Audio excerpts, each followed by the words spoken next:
Avec ses 13 millions d'articles qui balayent tous les domaines du savoir, Wikipédia est devenu la référence sur Internet. En France, chaque jour, 8 millions de personnes ont recours à cette encyclopédie en ligne, dont les informations sont ajoutées et corrigées par les internautes eux-mêmes. Alors jusqu'à quel point cette source incontournable d'informations est-elle fiable? C'est l'enquête de votre journal. Elle est signée Juliette Guérin et Vincent Bouffartigue.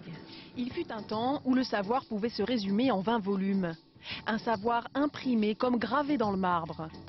Aujourd'hui, pour beaucoup d'internautes, la connaissance universelle se résume à un nom, Wikipédia. L'encyclopédie en ligne créée en 2001 par des Américains rassemble plus de 13 millions d'articles rédigés en plus de 250 langues. Une mine d'informations à portée de clic pour les exposés d'Antoine. Il y a des photos, il y a des noms, il y a plus de textes, puis des dates aussi. Alors que dans le dictionnaire, il y a pas beaucoup de trucs, il y a 3 lignes. C'est presque une sorte de victoire de l'intelligence sur le par cœur, parce que là on sait qu'on a toute l'information disponible à tout moment, n'importe où. Donc on n'a plus la nécessité, comme de notre temps, de faire beaucoup de par cœur, de rechercher dans les bibliothèques, dans 15 bouquins différents, pour avoir la moitié de l'info nécessaire. Cette référence n'a pourtant rien d'académique. Wikipédia est un travail participatif. N'importe qui peut intervenir n'importe quand pour ajouter, modifier une page. De quoi susciter l'enthousiasme, mais aussi la méfiance.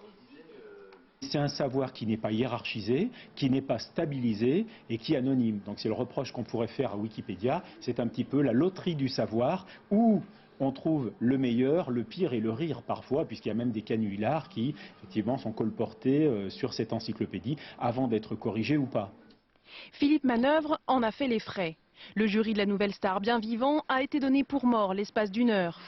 Elvis Presley a été annoncé en concert prochainement. Alors, contre ces dérapages, Wikipédia s'organise.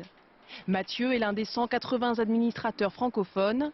Il peut bloquer des internautes, supprimer ou protéger des pages, mais il compte surtout sur l'autorégulation. La quasi-totalité des articles souvent consultés sont suivis par un grand nombre de contributeurs qui éliminent les informations aberrantes dans un délai qui va de 30 secondes à la minute.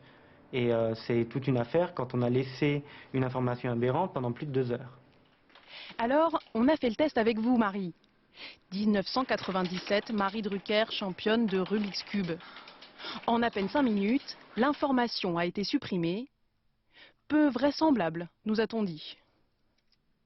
En l'occurrence, je vous le confirme, c'est fiable.